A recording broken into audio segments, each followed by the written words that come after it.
Sim. Então, ó, só, por favor, eu acho que é importante para não dar microfonia, daí vocês fecharem o microfone, né? E aí a gente começa. Então, pessoal, uma boa tarde a todos e a todas. É um prazer imenso estar aqui com a professora Maria José Cataldi, com a professora Débora Cristina Fonseca, nessa tarde aqui nessa live da Associação Brasileira de Advogados Trabalhistas, da qual eu faço parte dentro do corpo docente. Então, com muita honra, vou apresentar as duas grandes professoras que temos hoje nessa live da Abrat. A professora Maria José Janela Cataldi, ou conhecida também como Zezé Cataldi, né? Tem graduação, mestrado e doutorado em Direito pela PUC, com pós-doutorado em Direitos Humanos pela Faculdade de Coimbra, Portugal. É professora e advogada e, entre suas obras, é autora do livro Estresse no Meio Ambiente do Trabalho, feito pela editora LTR. Nós temos aí também a professora Débora Cristina Fonseca, psicóloga, doutora em Psicologia Social pela PUC de São Paulo, docente do Departamento de Graduação e do PPG IB Unesp, Rio Claro, São Paulo. Nós três algo em comum. Nós três somos filhos da PUC. Vejam, então, de estados diferentes, de situação diferente, mas eu também quero dizer que eu tenho um prazer também de dizer que também sou filho da PUC. Então, nós vamos começar a nossa live aqui com a professora Débora Cristina Fonseca, que vai abordar, então, os aspectos que envolvem o centro da nossa live de hoje, que é o aumento do estresse e a síndrome de Burnout durante a pandemia. Com a palavra, então, a professora Débora.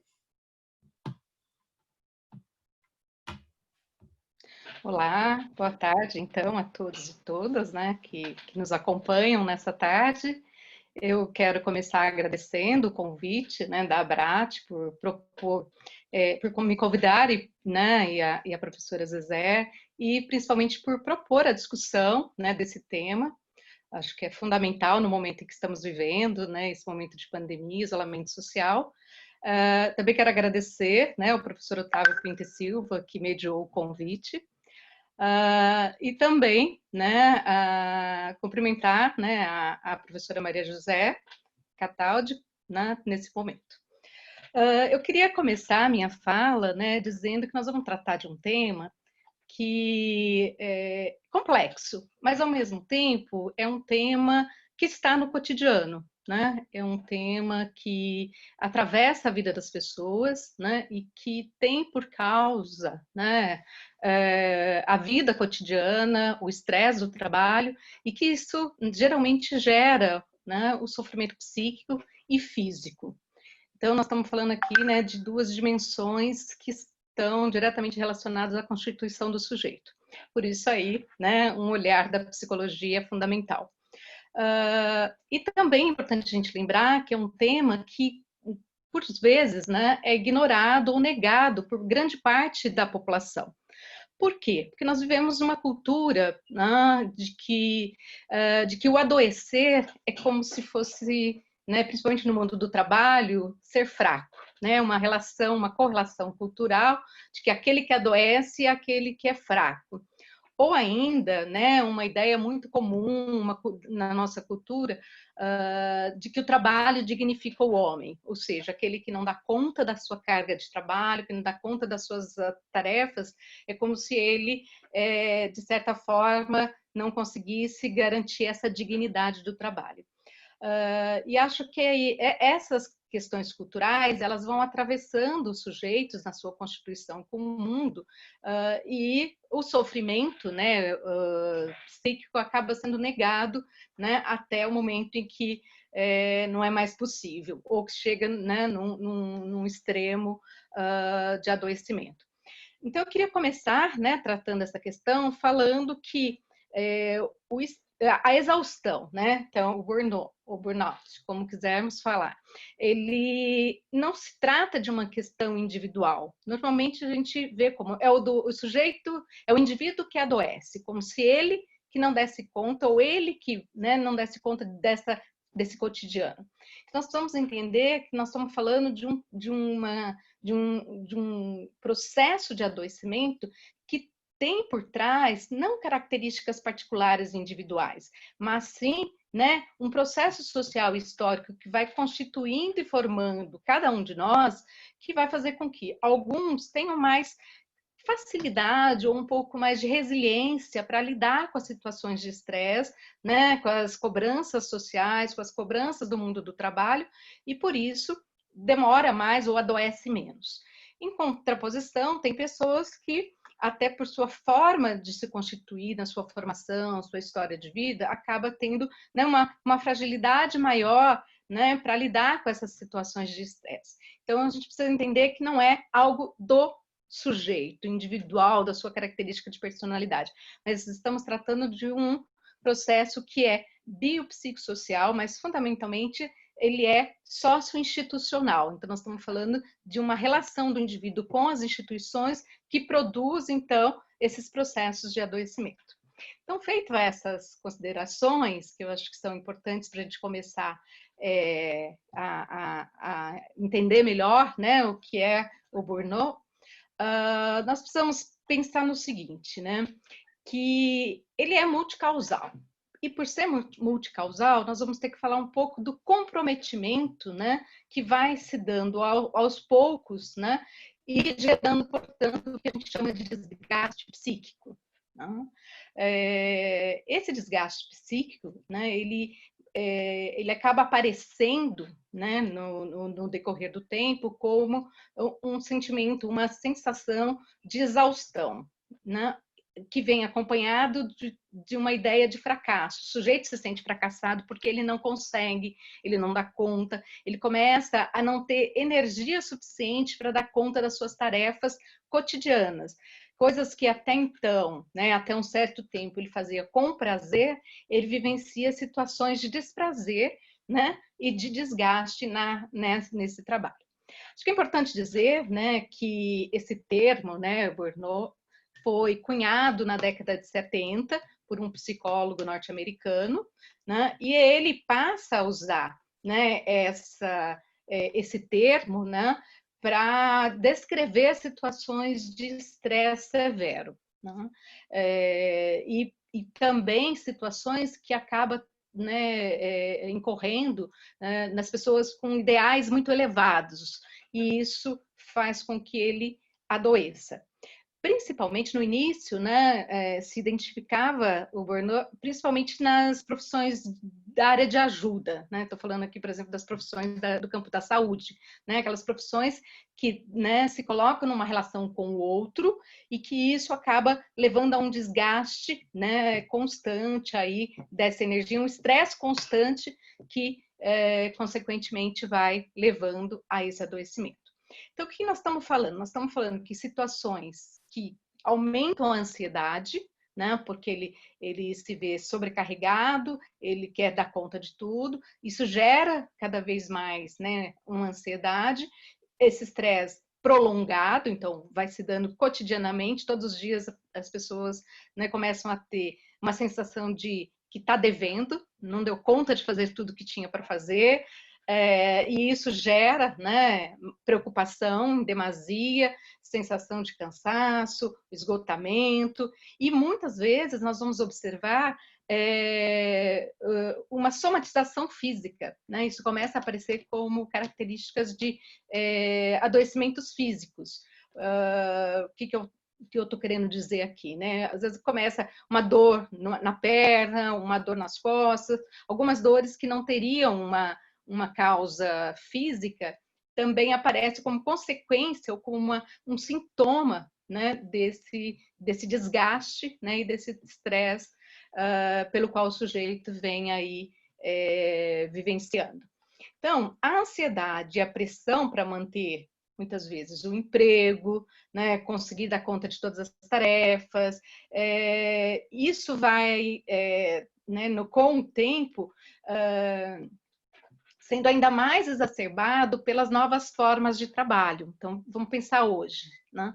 Hoje nós temos, com as novas tecnologias, uma intensificação do trabalho, né, em várias áreas, porque as pessoas já não trabalham mais só no horário de trabalho, aquele horário determinado, né, ou com o WhatsApp, por exemplo, as pessoas trabalham muito além do seu horário, elas estão sempre preocupadas. O mundo do trabalho e as cobranças, elas estão constantemente na vida das pessoas. E muitas vezes isso gera, né, esse tipo de ansiedade. Ele vai dormir, ele olha uma mensagem no WhatsApp e aí ele gera uma ansiedade porque ele sabe que ele está devendo algo, tem uma tarefa que não foi cumprida ou que ele tem que dar conta logo no início da manhã. Então, são essas, né, essas ansiedades que vão constantemente afetando as pessoas, né, num tempo, faz com que, né, esse desgaste acabe se manifestando de diferentes formas. Né? Que mais podemos trazer, né? Então, assim, quando a gente fala em burnout, a gente precisa falar também de uma síndrome, né? Então, o que é o burnout? É uma síndrome. Normalmente a gente, né, se refere a um conjunto de sintomas. Então, não dá para a gente identificar apenas, né, um sintoma. São vários sintomas que vão dando aí alguns indícios, vão mostrando, né, que aquele sujeito está vivenciando um processo de adoecimento. Então, não é uma doença de um dia para o outro, né? Ela vai se constituindo a partir de alguns sintomas que vão aparecendo. E que sintomas a gente pode, talvez, elencar, né? Podemos pensar, por exemplo, no esgotamento do ponto de vista de não ter energia para aquele trabalho, né? Ele vivencia o sentimento como se ele tivesse o tempo todo não conseguindo fazer. A motivação, né? Às vezes a pessoa gostava muito do que ela fazia, ou sempre teve prazer, e ela já não consegue mais fazer isso com prazer, ela começa a ter um desinteresse, ela começa a achar que ela é muito ruim, que ela não sabe fazer, que ela é incompetente, uma certa desesperança, enfim, o que a gente pode resumir aí? Um sentimento, né, de incapacidade para a tarefa ser cumprida. Ou ele vai postergando, ele começa a fazer e para muitas vezes, porque não consegue se concentrar. Isso gera o quê? Né? O declínio no desempenho nas tarefas, então, não só nas tarefas do trabalho em si, mas nos outros campos da vida. Né? Então, eu estou falando, né, que afeta a vida doméstica, afeta os relacionamentos extra-trabalho, então ele começa a ter dificuldade e começa também não sentir prazer nesses espaços, né? Até mesmo na vida social, começa a se esquivar, porque isso também gera desgaste. Né? Então, nós estamos falando aí de um processo que vai se cronificando. Né? Até então, né, a gente pode chegar aí num quadro de depressão.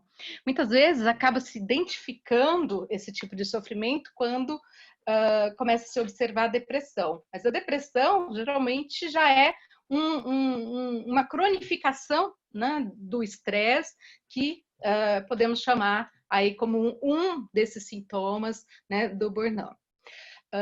Outra característica, às vezes o aumento no consumo de álcool, né? A pessoa passa a tentar resolver esse tipo de angústia, de sofrimento com o uso abusivo de álcool, de drogas, enfim, são alguns indícios, né, que vão mostrando que essa pessoa está neste processo, então, de adoecimento, podendo chegar, né, a um colapso. Né? É isso que pode desencadear, então, um colapso. Do ponto de vista físico, é possível a gente, né, falar, por exemplo, da redução da imunidade, né, porque esse estresse constante pelo qual o sujeito passa acaba afetando, né, o corpo do ponto de vista da sua imunidade fisicamente, né, ele começa a ter várias doenças, né, adoecimentos físicos constantes.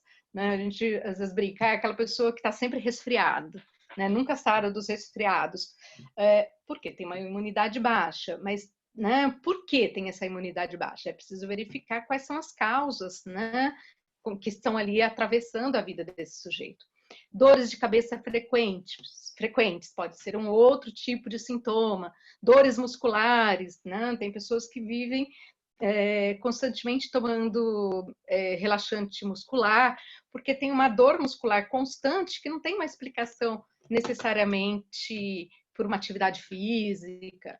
Então, por isso que a gente chama de uma síndrome, né? Um conjunto de sintomas que vão dando indicativos do tipo de sofrimento que esse sujeito está vivenciando, né?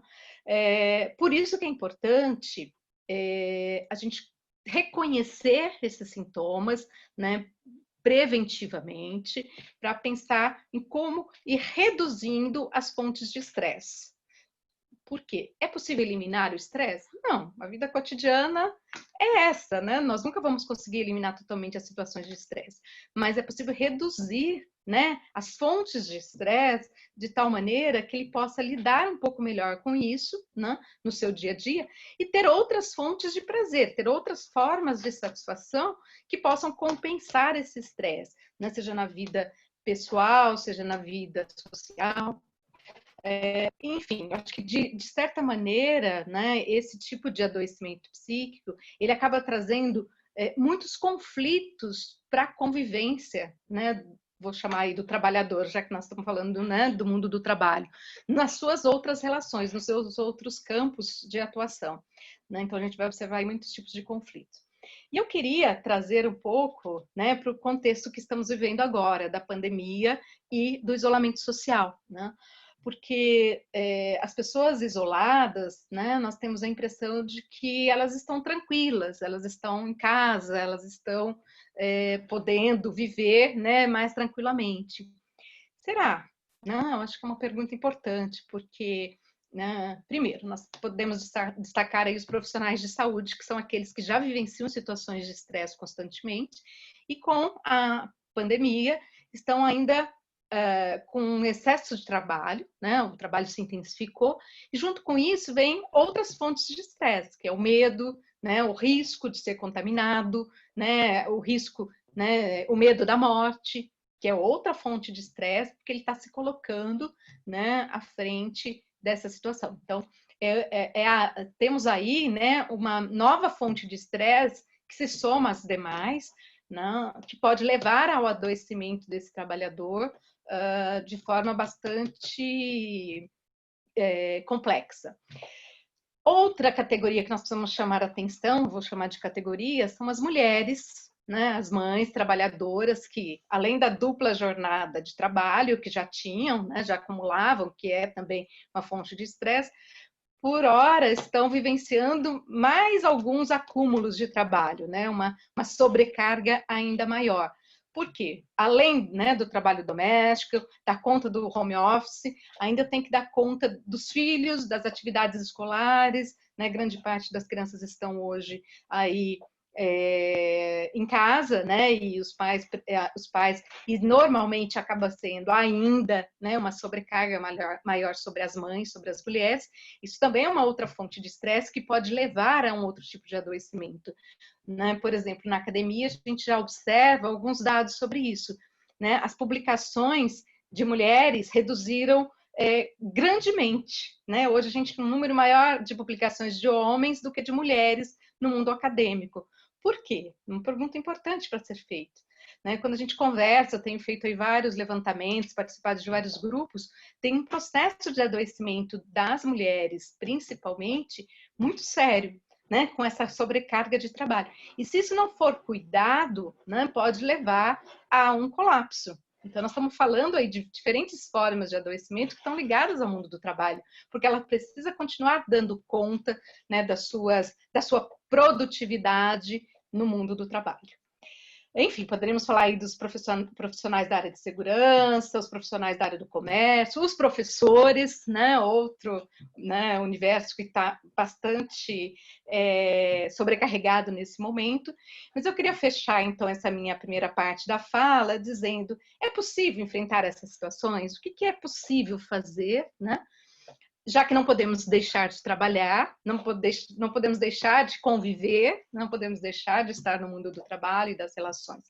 Então, é preciso pensar em como reduzir essas fontes de estresse, né? Por exemplo, né, talvez, mesmo com o home office, nesse momento, que as pessoas determinem um horário de trabalho e se desligue das fontes, né? Se desligue, por exemplo, das tecnologias, né? Que elas consigam separar o seu tempo de trabalho do seu tempo de vida. Que se dedique a outras fontes, né, de leituras, por exemplo, né? As pessoas só conseguem ler digitalmente, né, usando aí as diferentes fontes.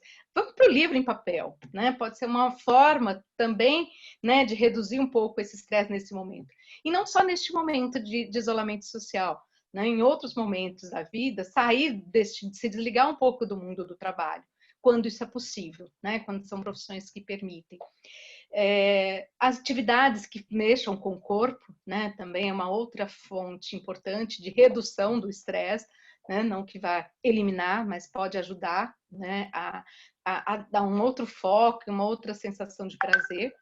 Sono, né, o sono é outro, né, indício importante, né, de pessoas que estão em sofrimento psíquico por conta, né, desse estresse, dessa exaustão.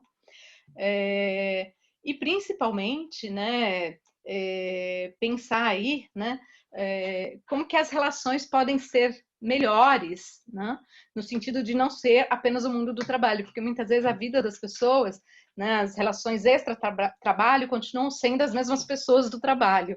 Então, também pensar como é possível, né, a gente reduzir essas fontes de tal forma a não ficar 24 horas atento àquelas fontes de estresse constantes. Então, acho que, assim, um panorama geral do ponto de vista do psicológico, acho que era isso que eu gostaria de trazer, e dizer assim, né? Tem momentos que todo mundo precisa de uma ajuda externa. Então, também, né, dependendo de como esse grau de estresse, seria fundamental que as pessoas buscassem um acompanhamento psicológico, né, como também uma forma de resolução aí desse tipo de sofrimento. Enfim, é isso que eu queria dizer nesse primeiro momento, e aí depois nós voltamos para conversar um pouco mais. Obrigada. Obrigado, professora Débora, um excelente aporte teórico e colocando, inclusive, o que significa a síndrome do Burnout, para que nós possamos, então, dialogar. Então, passo imediatamente já a palavra para a professora Maria José Cataldi, ou Zezé Cataldi, para ela fazer todo um aporte aí do ponto de vista jurídico do que isso implica no mundo do trabalho. Vamos.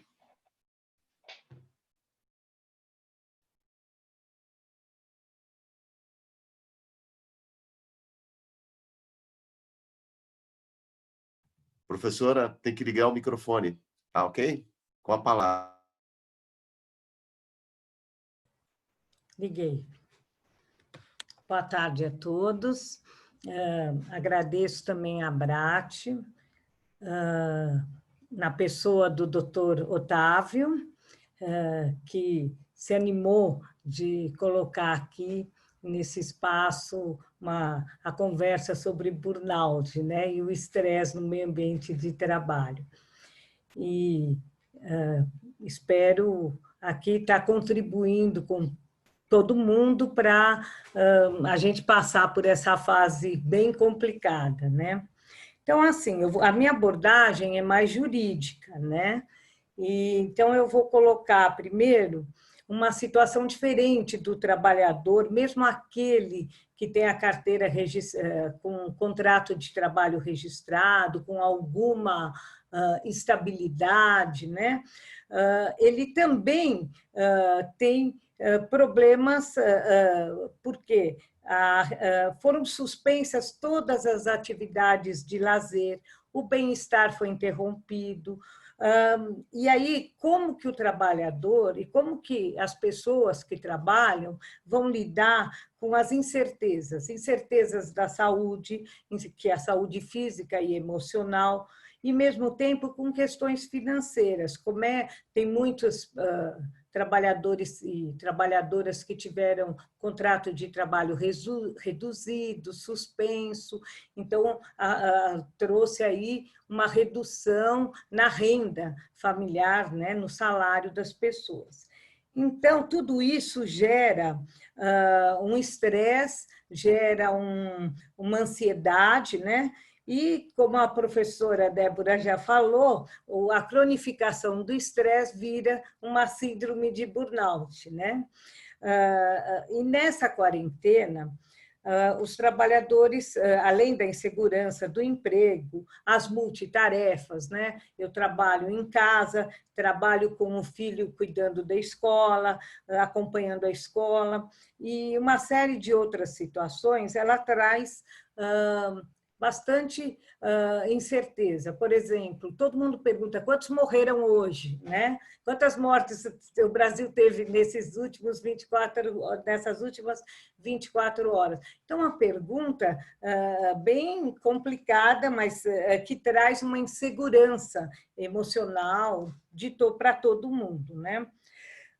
Um dos maiores desafios aqui seria o home office, né?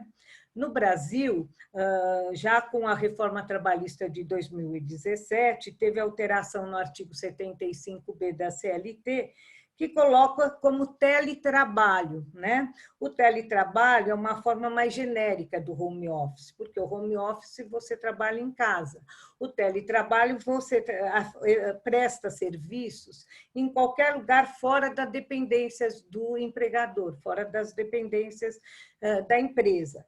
E com utilização de tecnologia, de informação, comunicação, que constitui um trabalho que não é exatamente o trabalho externo de vendedor, não, é um trabalho feito através da tecnologia. E ele é fora das dependências do empregador. Bom, aí, com a Covid, a MP 927, ela se apressou a colocar, né, diante da calamidade pública e da emergência da saúde pública, estabeleceu que até em 48 horas poderia fixar o home office, né, o trabalho em casa. Aí, o que acontece? Nessa medida provisória, teve que fazer um ajuste. Se o trabalhador não tem equipamento, não tem celular, não tem computador, não tem impressora, como ficaria isso? Então, através de um acordo, se estabeleceria quem teria esse custo, né? E, num prazo de 30 dias, seria estabelecido, através de um contrato, essa mudança de regime de trabalho, né? Caso o empregado não tenha os equipamentos necessários para o trabalho remotamente e o empregador não fornecer, ele permanece, o trabalhador, à disposição do empregado em casa, do empregador em casa, né?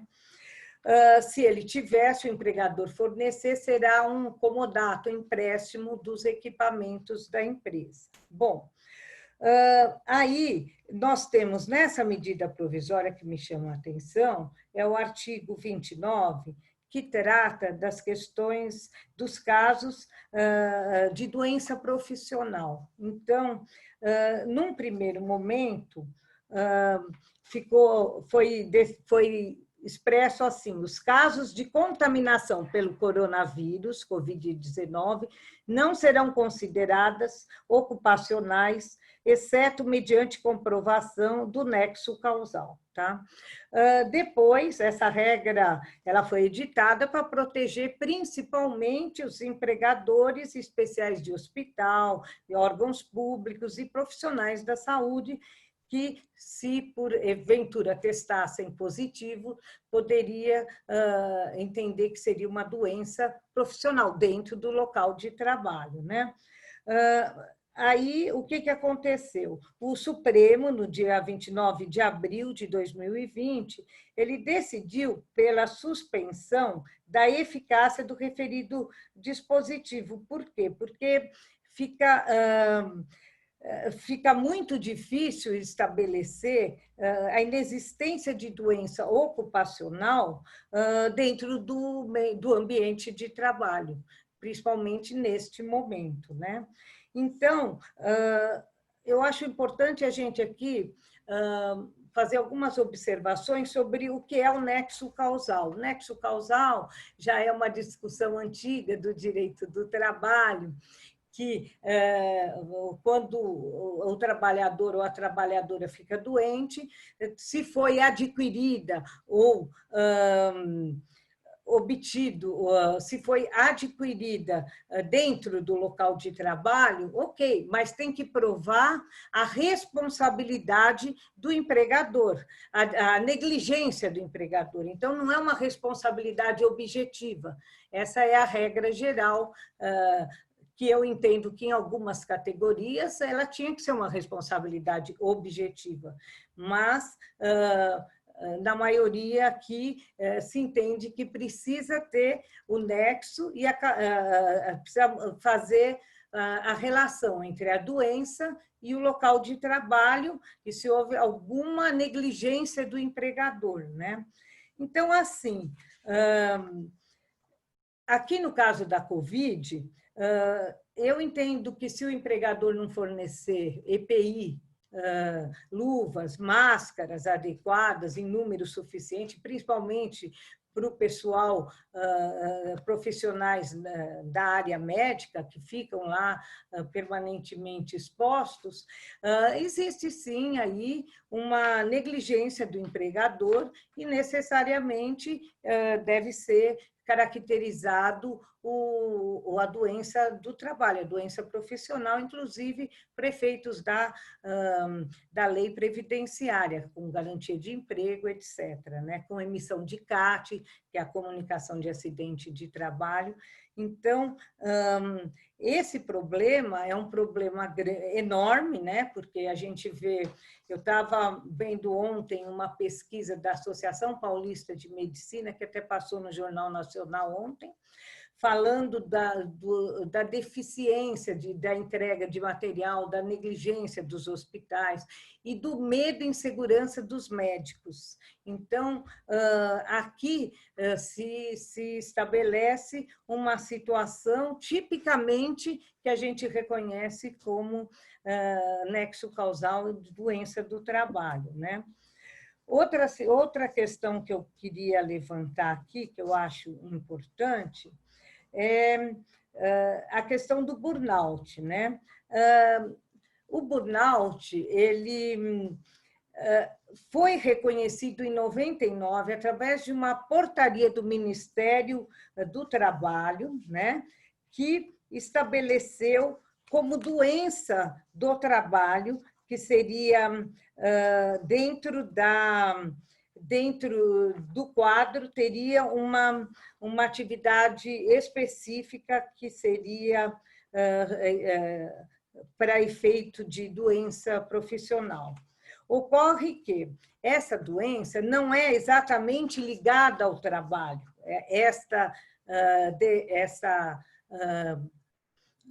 Como é que eu vou dizer? É a Z7310, né? Então, é a CID. Essa codificação, ela é mais para depressão ou bipolaridade, ela não estabelece exatamente a síndrome de burnout. O que acontece?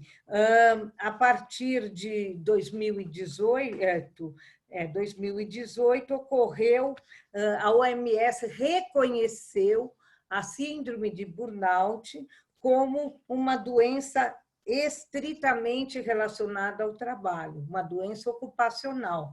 Inclusive, ela tem uma CID específica, que é a CID-11, né? E que ela vai ser implantada a partir de janeiro de 2022. Então, isso é um grande avanço, e eu digo por quê? porque quando você faz uma perícia médica para um trabalhador ou uma trabalhadora com síndrome de burnout, muitas vezes a resposta é o seguinte: é fibromialgia, tem dor no corpo inteiro. É menopausa, eu vejo muito isso. É toque, mas nunca é por conta do trabalho. Então, sempre se vê uma forma de tirar, de excluir a síndrome de burnout como doença do trabalho. Então, a partir de 2022, que vai ser estabelecido, já foi reconhecido por uma CID específica de doença ocupacional, isso vai ajudar muito, inclusive para efeito de laudos periciais, que a gente tem muita dificuldade de localizar. Síndrome de burnout, eu fico imaginando uma categoria que eu atendo bastante, que é professor, e professor de ensino fundamental médio. Eu imagino como esses professores devem estar, durante a pandemia, tentando estabelecer uma aula não presencial, né, com essas crianças. E, de repente, então, como é que fica a ansiedade, a situação emocional desses professores? Porque eles têm metas, eles têm que cumprir o ano, tem que ter estabelecido todo o programa, a grade e tudo mais, né? Então, isso também é importante a gente observar que está muito mais acentuada a síndrome de burnout agora com a pandemia. E eu observei 2 artigos, um foi um artigo do Reino Unido, colocando sobre a pandemia neste momento, então que as pessoas ficam confinadas, que as pessoas ficam deprimidas e inseguras quanto ao trabalho, né? Quanto o que vai ser do meu trabalho no futuro, o que eu vou fazer, né? E só para também que eu acho importante eu colocar o seguinte: existe uma situação que eu ouvi a primeira vez com o Dr. Souto-Maior, falando do direito à desconexão, né? E depois eu fui estudar mais a fundo. O direito à desconexão é um direito que veio da França. A França, em 2017, estabeleceu, dentro da sua legislação trabalhista, esse direito, o direito à desconexão. Então, o direito do empregado, do trabalhador, do prestador de serviço à desconexão. E a positivação desse direito, ela veio com uma repercussão mundial bem interessante. Todo mundo, aí já existem projetos de lei na Itália, no Canadá, na Alemanha, em vários países. Por quê? Porque diante das inovações tecnológicas, diante do home office, eu fico 24 horas trabalhando. Eu vejo, como a Débora colocou, eu vejo o WhatsApp antes de dormir, eu paro no meio da noite para responder o WhatsApp, né? E é bem interessante a gente observar essa questão do direito ao empregado se desconectar, né? Então, eu tenho algumas situações que, por exemplo, já tive clientes, né, que... Não, aqui está perguntando qual é o artigo da Constituição. Não é daqui não, viu? É só na França, é da legislação francesa. Aqui não existe esse direito. Eu estou falando da legislação francesa, tá? E que existe e está sendo bem vista, né? Então, o que eu acho que a gente aqui deveria pensar? Como que a gente vai superar essa questão da quarentena, né? utiliza o seu trabalho e as suas atividades em casa no mesmo horário. Eu, outro dia, estava fazendo uma sustentação oral na Justiça Federal, por televídeo, conferência e tudo mais, e um advogado na minha frente, ele estava fazendo a sustentação dele, e o filho chegou um pequenininho e mexia na perna dele. Papai, cadê a mamãe? Papai, cadê a mamãe? E ele ficou assim, todo atrapalhado, né? Como que ele ia... E ele ficou bem desorientado, porque ele estava no meio da sustentação, e todo mundo riu, todos os juízes e tal, mas então assim não existe uma linha que eu estou trabalhando em casa, que eu estou trabalhando para minha atividade profissional, né? Então tem essas questões. Eu mesmo outro dia estava atendendo um cliente, mas antes eu falei, vou ligar a panela de feijão, vou esquentar, tirei do freezer e pus no fogão. Chegando ali, atendi um terceiro cliente, a panela queimou. Então, são essas questões que você tem que se organizar, realmente tem que ser extremamente organizada. E uma forma de resolver essa situação é a gente utilizar o direito à desconexão, o direito a você não ficar 24 horas com o celular, esperando alguma ligação, eventualmente vai chegar. Então, essa questão, eu acho que é bastante importante a gente pensar em como a gente superar alguns problemas que, de repente, todo mundo teve que fazer suas atividades remotamente. Eu vou ficando por aqui, que eu já recebi um recado, que já falei muito, e assim a gente pode continuar depois as nossas conversas, né? Professor? Maria José, muito obrigado, professora. Não, tu não falou não, você até economizou parte do teu tempo, não te preocupe. É mesmo? Eu li ali que faltava 5, já me apressei. Pois é, não, mas aí tu tinha mais uns 3 quando tu parou. Nós temos algumas perguntas, eu acho que vocês viram já ali na tela, né, professora Débora? E então, mesmo a professora Maria José já estava respondendo algumas. Então, professora Débora, eu acho que pode começar por responder algumas perguntas aí dos nossos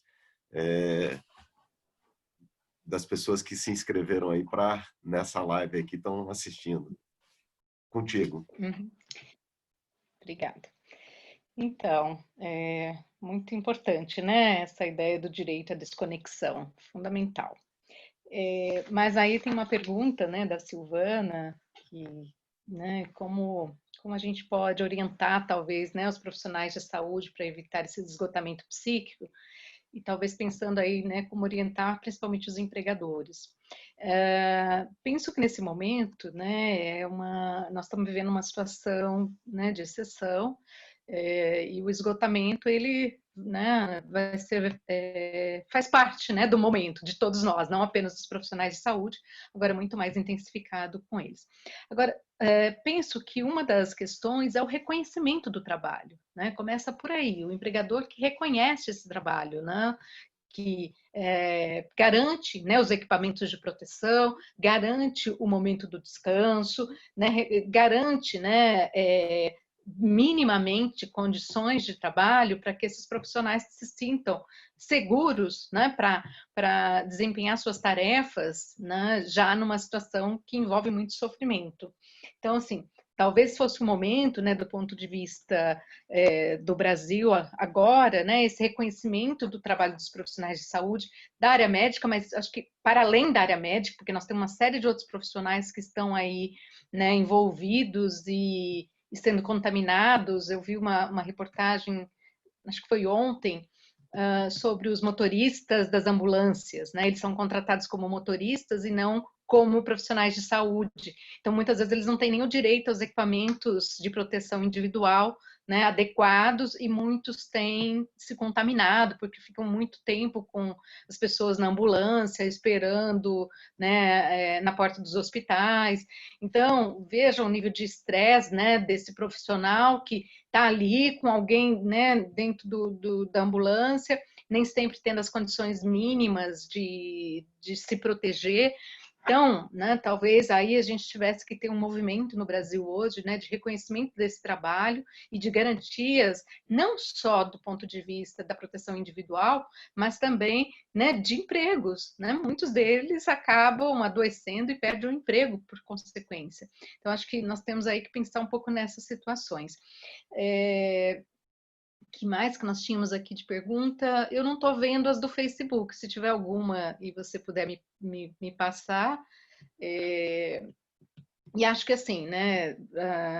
A Zezé tocou na questão dos professores. Acho que é uma outra questão que a gente precisa cuidar muito, que é outra profissão que está muito desgastada neste momento, os profissionais da educação que estão aí tendo que reinventar seu trabalho, né? De uma forma que ele nunca pensou.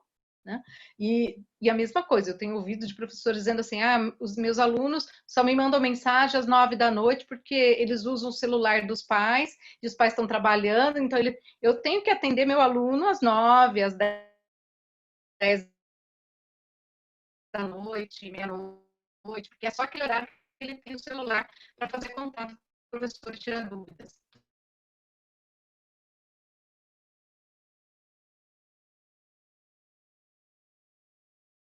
Da noite, na escola pública, do ensino fundamental. Então, assim, nós temos uma série de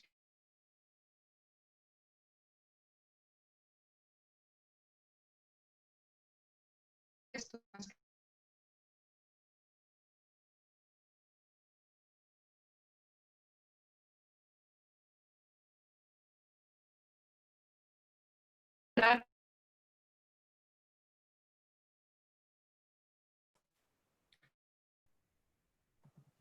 Professora Maria José, eu acho que nós tivemos problemas ali no áudio com a professora Vocês me ouviram? Débora.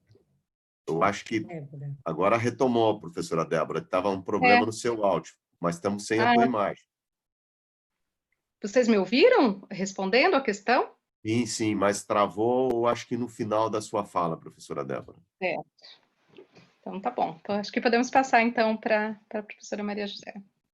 Então, professora Maria José.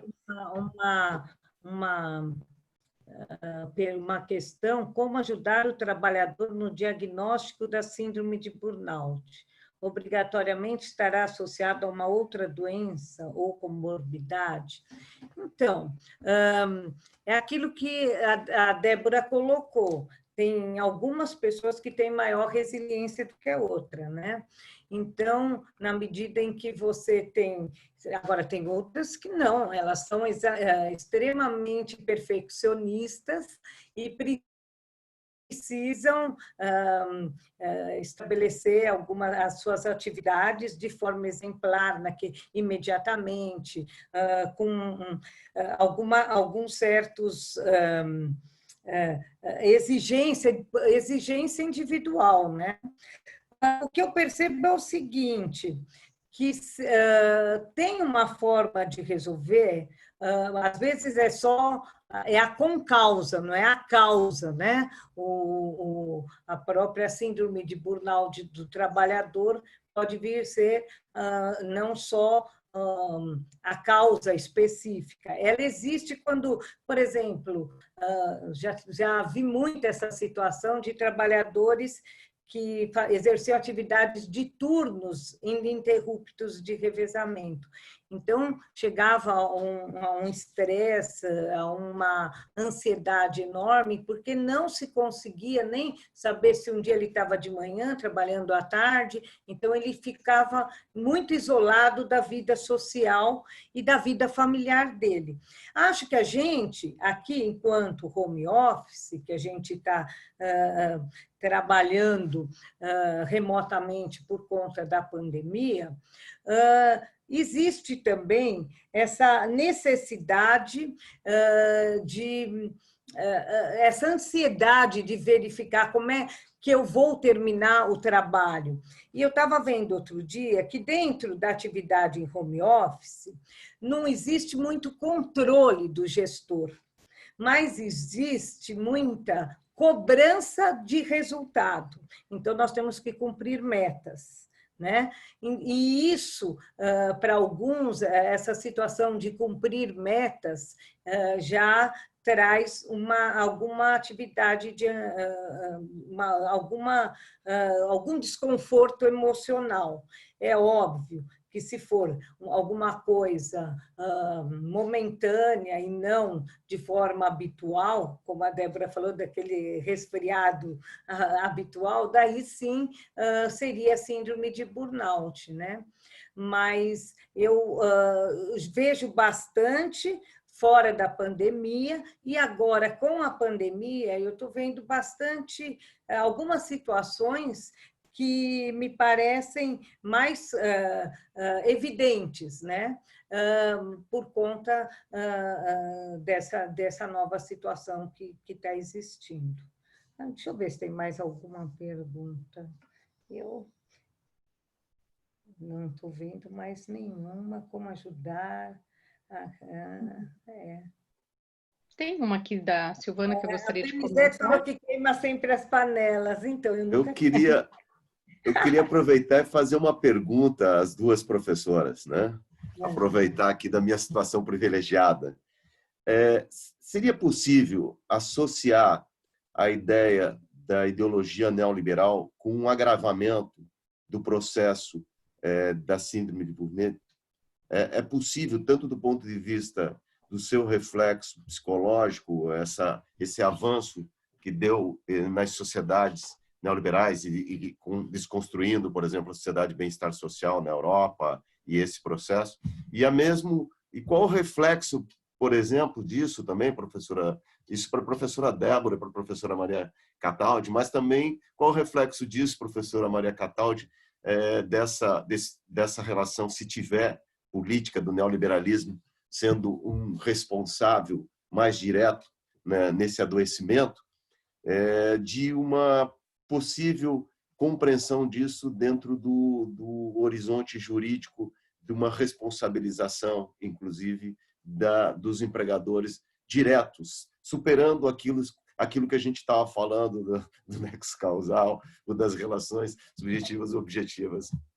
Então, professor, eu penso assim que deveria existir realmente, dentro da legislação previdenciária, e vai existir, eu espero que a partir de janeiro de 2022, quando se tem uma CID específica como doença ocupacional, a síndrome de burnout, eu acredito que deveria ter na legislação previdenciária uma situação, não só como empregador, mas como prestador de serviço, como trabalhador autônomo, uma atividade que ele presta serviços para outra pessoa jurídica, e ali se exige metas absurdas, impossíveis, e isso seria dentro do neoliberalismo. Eu vejo assim, na legislação francesa, eles colocam que o mau uso da tecnologia, né? Então, por conta desse mau uso da tecnologia que se criou o direito à desconexão. Então, eles entendem que é importante o home office, é importante o trabalho, as ferramentas digitais, mas não fora do horário de trabalho. Então, teria que ter ali uma situação rígida. E quem se adoece tem que ter uma tutela do Estado, né? Através da legislação previdenciária. Eu não tenho dúvida quanto a isso. Agora, se vai ser implantada, não sei, aí outra coisa. Bom, eu queria, né, primeiro fazer um comentário aqui, né, de uma observação feita, uma pergunta, né, como pensar aí nessa questão, né, estamos vivendo uma situação de pandemia, uma situação de angústias, de sofrimentos, que não é um normal, né, e as instituições, elas têm lidado como se como se fosse possível, né, apenas transportar o local de trabalho, né, de um espaço para outro e continuar numa determinada normalidade. É claro que não é possível, né? E é claro que as pessoas estão vivendo outros tipos de angústia e sofrimento. E isso, né, passa pelo reconhecimento da nossa condição humana, né? Reconhecer que as pessoas estão vivendo com medo, estão vivendo inseguranças, estão vivendo uma outra realidade que não é normal. Então, a produção não será a mesma e nem deve ser cobrada assim, né? Eu acho que nós estamos vivendo essa situação e que é bastante perverso, né? Esse tipo de exigência quando né, nós vivemos uma situação nunca antes, né, colocada, pelo menos para essas gerações que aqui estão. Então, eu acho que nós temos que pensar isso, né? O quanto as relações estão difíceis, né, nesse cotidiano e que não dá para ter o mesmo tipo de produção, né, como havia antes num outro espaço. E também penso, né, que grande parte dessa cobrança toda vem desse modelo neoliberal, né, que é a lógica produtivista, é a lógica individual, as pessoas têm que produzir, né, por si mesmas, né, a questão do mérito. Então, tudo isso vai imbricando no sujeito de tal forma que ele acredita que ele tem que corresponder. Então, ele já não separa o tempo de trabalho, né? Ele já não separa, ele se sente cobrado o tempo todo de responder a essas demandas e a esta produção, ao mesmo tempo em que ele não está conseguindo lidar com as suas próprias angústias. Tanto é que nós podemos observar, já tem dados epidemiológicos do aumento dos casos de suicídio, né, nesse período de pandemia. O que é isso? É um tipo de sofrimento, né, atrelado a uma falta de expectativa de vida e de trabalho, né, e a necessidade de sair, né, desse tipo de sofrimento, porque está sendo imposto de diferentes lugares. No caso dos professores, por exemplo, né, tem uma proposta assim, como se os professores pudessem, de uma hora para outra, transportar tudo o que eles faziam, né, cotidianamente numa sala de aula para um trabalho remoto. Não, eles agora precisam gravar vídeos, né? E aqueles que têm dificuldade de expor a si mesmo, né, numa imagem, e dar com equipamentos, preparar uma outra forma de interação. Então, assim, olha o tipo, né, de pressão que está colocada, como se fosse normal. Vamos continuar com as aulas normalmente. Então, a gente tem aí um outro tipo de sofrimento que vai se dar de diferentes lugares, né? Vai se dar, né, com o trabalhador, e que provavelmente não será reconhecido como consequência do trabalho, né, como consequência das pressões do trabalho. Então, acho que é isso que a gente precisa se atentar. E entender que é isso, nós não estamos vivendo uma normalidade, né? Eu costumo brincar, a gente tem uma discussão da aula remota na universidade, né? E tem aqueles que defendem ferrenhamente, né, a EAD, né? E aí eu às vezes brinco, mas estamos numa guerra, né? Em guerra a gente vai para a escola, em guerra nós vamos para, né? Precisamos entender isso, né? Onde estão os limites desse momento, né? Para não haver esse adoecimento psíquico e que a gente vai ter muitas consequências, como por exemplo já temos aí as situações do aumento de casos de suicídio, o que dirá de outras doenças, né? Então, acho que a gente precisa se atentar bastante para isso. É isso.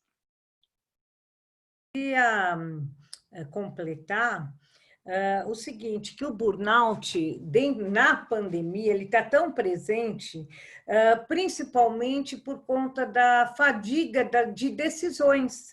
Então, eu estou isolada na minha casa, trabalhando de home office, e a todo momento tendo que estabelecer decisões dentro do meu trabalho. Então, existem pesquisas também por conta disso, que houve um aumento da exaustão, né? Houve um aumento da atividade, da fadiga, em razão de eu ter que tomar certas decisões que normalmente, presencialmente, o meu gestor é que tomava, e aí se estabelecia outra relação, né?